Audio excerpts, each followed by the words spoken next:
Assalamualaikum warahmatullahi wabarakatuh. Saya Kalki Sonia dari Akuntansi F. Kali ini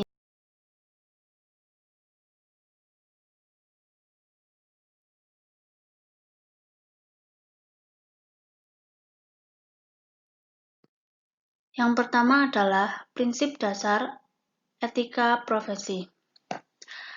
Menurut bagian 100.1 dari EPS 110 Kode Etik untuk akuntan profesional yang dikeluarkan oleh APISB, maaf kalau pengucapannya salah, merupakan tanggung jawab setiap anggota dari profesi akuntansi untuk bertindak untuk kepentingan umum. Kepentingan umum di sini tuh berarti anggota harus memperhatikan bagaimana tindakan mereka mempengaruhi orang lain.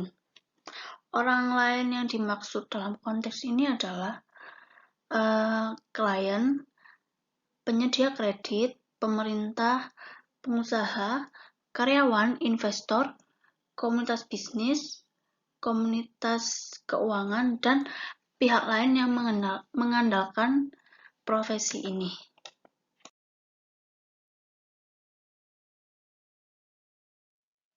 Dalam prinsip dasar etika ada pertama integrity, yaitu kewajiban agar semua anggota dari badan-badan profesional akuntansi bersikap terus terang dan jujur. Lalu yang kedua ada objektivitas, yaitu kewajiban bahwa semua anggota itu tidak mengizinkan perasaan pribadi atau prasangka buruk mereka untuk mempengaruhi penilaian profesional, dan mereka seharusnya tidak membiarkan konflik atau kepentingan mereka pribadi mengganggu keputusan mereka. Lalu yang ketiga ada kompetensi profesional dan kehati-hatian. Anggota dari badan profesional harus mencapai tingkat kompetensi dan mengikuti perkembangan terbaru dalam peraturan dan standar. Pencapaian kompetensi berasal dari pendidikan dan pengalaman kerja. Kompetensi itu dipertahankan melalui pendidikan berkelanjutan dan pengalaman kerja. Lalu selanjutnya ada kerahasiaan. Kerahasiaan itu kewajiban semua anggota badan profesional untuk menahan diri untuk tidak mengungkapkan informasi kepada orang di luar tempat kerjanya. Lalu professional behavior, yaitu perilaku profesional. Perilaku profesional ini dimaksud anggota harus jujur dalam representasi mereka kepada klien. Kepada klien saat ini atau kepada calon klien. Anggota tidak boleh akuntan ini itu tidak boleh menjanjikan bahwa mereka itu dapat memberikan layanan yang tidak dapat mereka berikan. Lalu selanjutnya ada independence. Independence adalah kemampuan untuk bertindak dengan integritas, objektivitas, dan sikap skeptisisme profesional.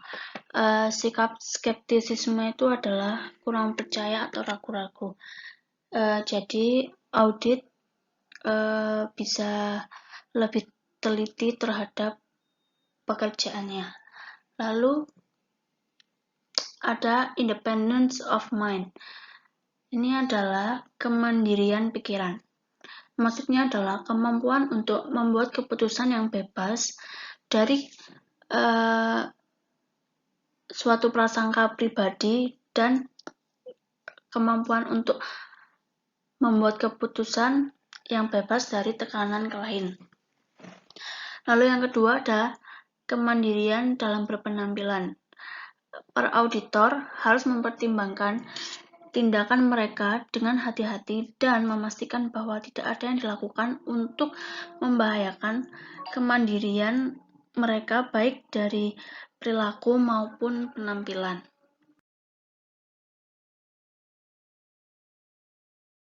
The auditor's relationships with others, atau hubungan auditor dengan orang lain.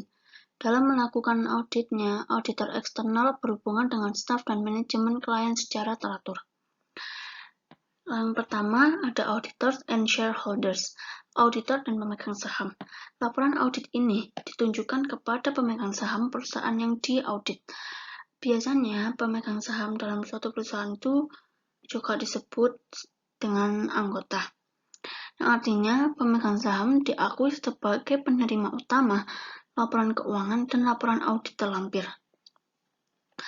Lalu yang kedua ada auditors and the board of directors, yaitu auditor dan dewan direksi. Dewan direksi mewakili pemegang saham dan mengawasi aktivitas perusahaan dan pengelolaannya. Lalu yang ketiga ada auditors and the audit committee. Auditor dan komite audit. Komite audit bertindak atas nama seluruh dewan direksi untuk memastikan bahwa laporan keuangan ini tuh sudah benar dan adil. Lalu yang terakhir ada auditors and internal auditors, yaitu auditor dan auditor internal. Peran audit internal ditentukan oleh pihak yang bertanggung jawab atas tata kelola, idealnya komite audit. Yang selanjutnya adalah legal liability, yaitu kewajiban hukum. Seorang auditor itu harus berhati-hati saat melakukan audit. Jadi, auditor itu harus rajin dalam menerapkan standar teknis dan profesional, serta mendokumentasikannya masing-masing tahap dalam proses audit. Jika suatu auditor itu ditemukan suatu kelalaian dalam kinerjanya dan tidak melaksanakan audit secara hati-hati, maka mereka itu dapat dituntut atas kerusakan oleh klien mereka atau pihak ketiga berdasarkan Undang-Undang TOR.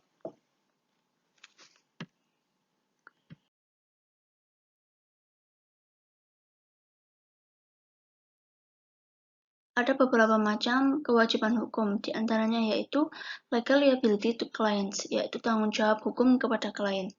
Pertama, klien harus membuktikan bahwa auditor berhutang kewajiban perawatan kepada mereka. Seorang klien dapat mengatakan bahwa auditornya berhutang kepada mereka jika klien dapat membuktikan bahwa auditor itu gagal dalam kinerja audit. Lalu yang kedua ada contributory negligence, yaitu kelalaian kontributif. Jadi, di mana penggugat atau direksi perusahaan yang diaudit serta tergugat atau yaitu auditor dapat dibuktikan telah lalai atau salah. Jadi mereka itu masing-masing pihak itu yaitu direksi perusahaan dan auditor diminta pertanggungjawaban sebanding dengan kesalahan mereka. Jadi tidak hanya satu pihak yang salah, tapi mereka mempunyai kesalahan masing-masing. Dan kasus ini melibatkan kelemahan dalam pengendalian internal yang mengakibatkan terjadinya kerugian signifikan. Lalu yang ketiga adalah legal liability to third parties, yaitu tanggung jawab hukum kepada pihak ketiga. Pihak ketiga itu siapapun selain klien dan pemegang sahamnya yang menggunakan laporan keuangan untuk membuat keputusan.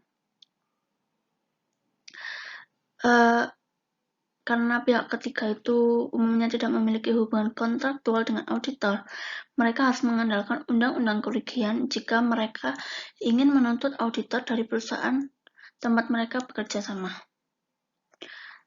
Lalu pihak ketiga ini harus membuktikan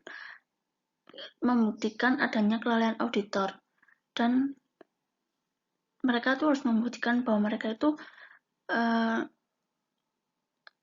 menderita kerugian sebagai akibat dari kelalaian tersebut, dari kelalaian seorang auditor ini. Lalu yang terakhir ada avoidance of litigation, yaitu penghindaran litigasi. Litigasi itu adalah proses di mana seorang individu atau badan membawa sengketa kasus ke pengadilan atas kerusakan.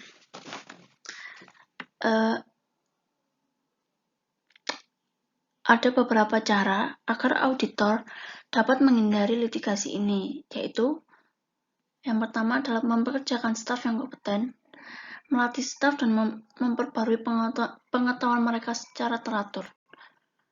Lalu memastikan kepatuhan staf itu terhadap peraturan etika yang ada.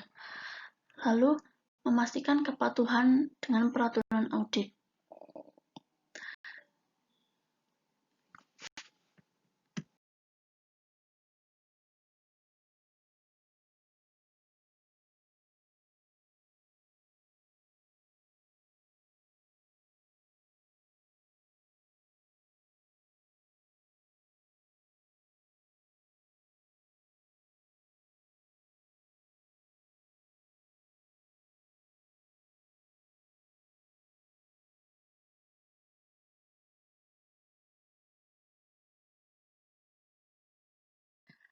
Yang terakhir ada client acceptance and continuance decisions, yaitu penerimaan klien dan keputusan lanjutan.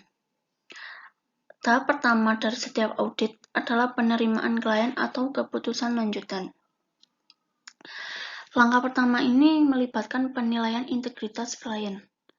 Saat menilai integritas suatu klien, auditor harus mempertimbangkan yang pertama reputasi klien, manajemen, direktur, dan pemangku kepentingan utamanya. Lalu yang kedua, apa alasan yang diberikan untuk berpindah firma audit atau keputusan penerimaan klien. Lalu bagaimana sikap klien terhadap eksposur dan manajemen risiko.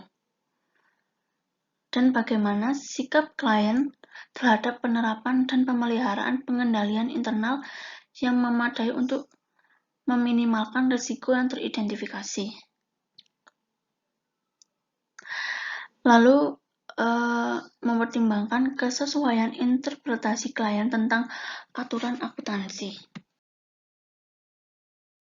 Jadi itu saja yang bisa saya sampaikan dan saya presentasikan. Jika ada kurang lebihnya mohon maaf. Wassalamualaikum warahmatullahi wabarakatuh.